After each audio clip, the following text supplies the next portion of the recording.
Did you know that your business has its own astrology chart?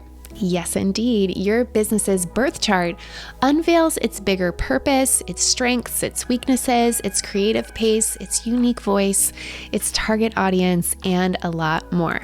Hi, Astro Lover. Welcome back to my channel. I'm Claire Gallagher, astrologer, author, and cosmic business strategist.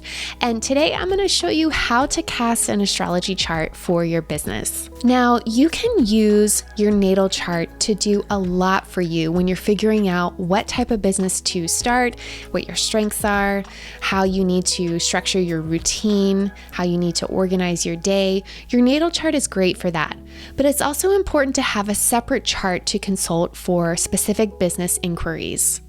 The reason for this is you need to separate yourself a little bit from your business. I know that as an entrepreneur, it's really easy to over-identify with your business and kind of become one with it, but it's a really good practice to energetically separate yourself from your business and create a little distance. And that's why having a separate astrology chart for your business is really handy. As you probably know, in order to get an astrology chart for a person, you need to know 3 pieces of data: a date, a time, and a place. And it's the exact same for a business. Now, there are a lot of options when it comes to selecting the time of your business's birth. And there are a lot of arguments for why one might be better than the other.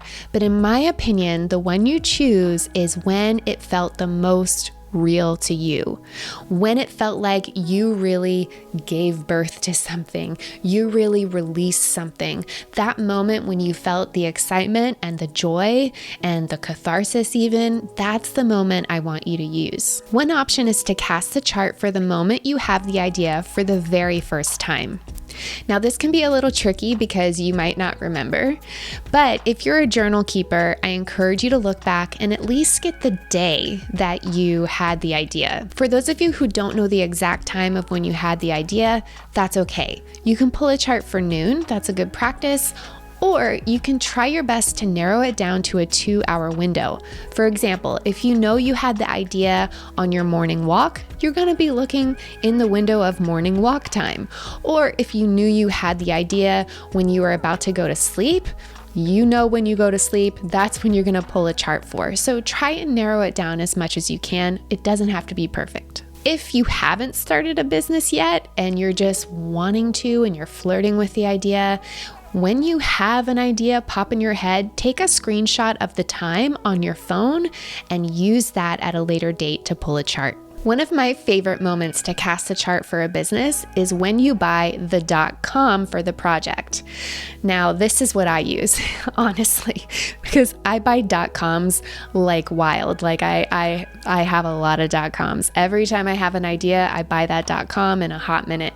And that is usually what I use when I want to erect a chart for a business, if it turns into a business.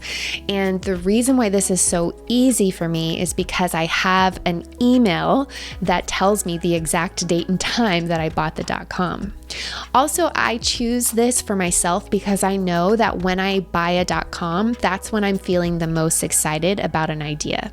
You might feel most excited at a different part in the journey, and so I want you to choose that part. Now, if you do some type of contract work in your business, you can also use the moment that you signed your first contract. So this is not a business example. It's similar, but not exact. I pull charts for my books. And so I'm in the process of editing my second book called Cosmic Year. And in order to pull a chart for that book, I use the moment that everyone signed the contract as the birth chart time. Another great time to cast a business birth chart is for the moment the website went live. So whenever you pressed publish or your designer pressed publish, see if you can get a time from them.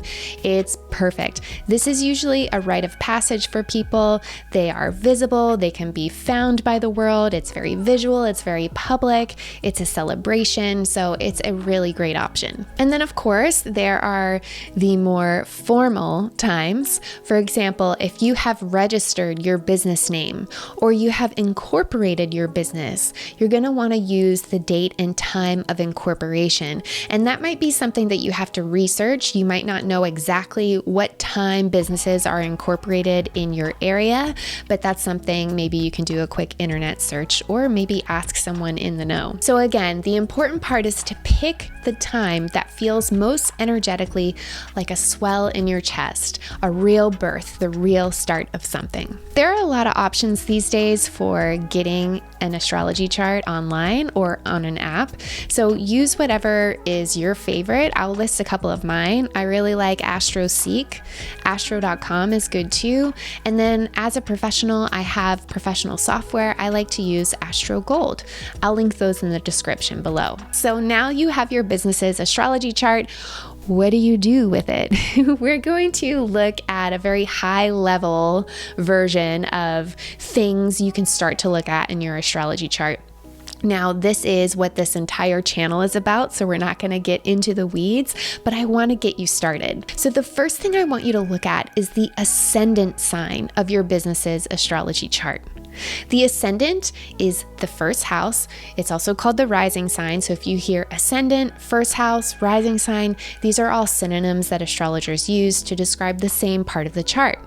This is the zodiac sign that was rising up over the horizon at the moment of your business's birth, and it really defines its personality. Yes, your business has a personality. It can also describe a lot about the visual appearance of the business. I have a friend who's a graphic designer, I'll link her below, who uses astrology charts to create brands, to then build websites, and it is amazing. And a lot of this comes from the first house and the sign that occupies the first house and the planet that rules the first house. The ascendant sign also describes the feeling people have when they engage with your business for the first time. And this is really interesting because you don't always have control over that, so it's kind of cool to have the inside scoop. The planet that rules your business's ascendant is also extremely vital. Now, in a person's birth chart, we call this the chart ruler or the ascendant ruler.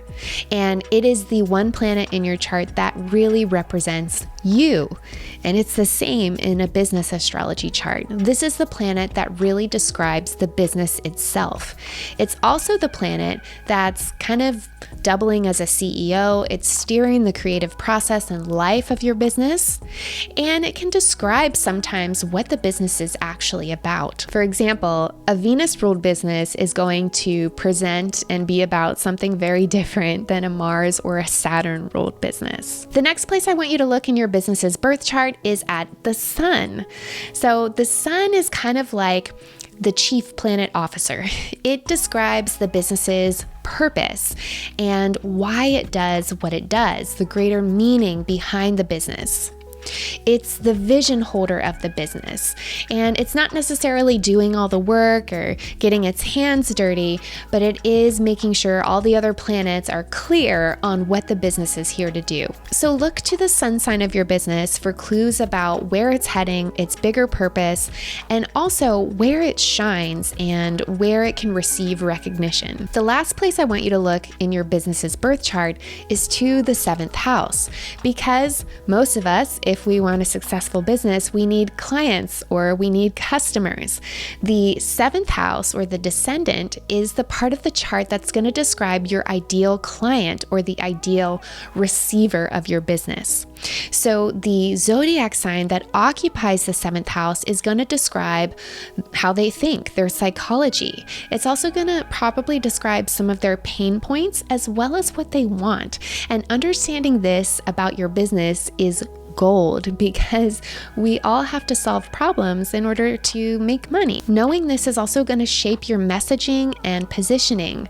For example, I have a podcast called I Talk to Planets, and its chart has Aries on the descendant. So I know that when I'm podcasting, I'm talking to people with big, bold ideas who are great at starting things, but aren't super great at finishing them. So I need to give them pointers on how to get from A to B. Your mission is to go get an astrology chart for your business and let me know in the comments its sun sign and its rising sign.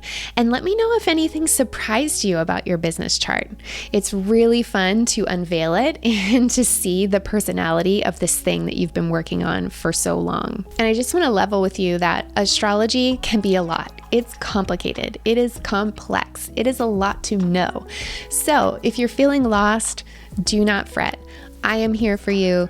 You can come and work with me at astrologywithclaire.com. In the meantime, hit like and subscribe and keep watching for cosmic business insights. Talk to you soon.